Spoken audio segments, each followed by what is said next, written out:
Autism শিশুদের বেলায় আমাদের খাদ্য নির্বাচনটা কীরকম হবে?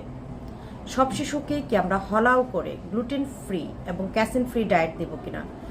গবেষণায় কোনো সুনির্দিষ্ট মাত্রায় বলা হয়নি যে এই মাত্রার খাবারটুকু অ্যাভয়েড করতে হবে বা এই মাত্রার খাবারটুকু বেশি দিতে হবে।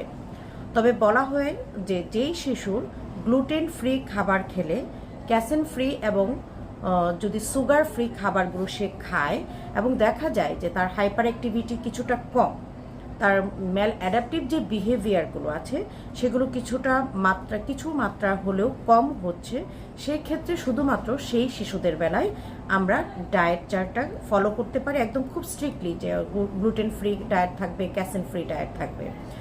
তবে বলা হচ্ছে যে যে শিশুটির এই ধরনের কোনো ইস্যুস নেই, অর্থাৎ ADHD তার সাথে কোমরবিডিটিস হিসেবে নেই, বা এই খাবারগুলো তার আচরণগুলোতে, তার ডেইলি অ্যাক্টিভিটিসে কোনো রকমের কোনো ইম্প্যাক্ট ফেলছে না, তাদের বেলায় কিন্তু একদম হলাও করে যে খাবারগুলো আমরা বন্ধ করব তা নয়।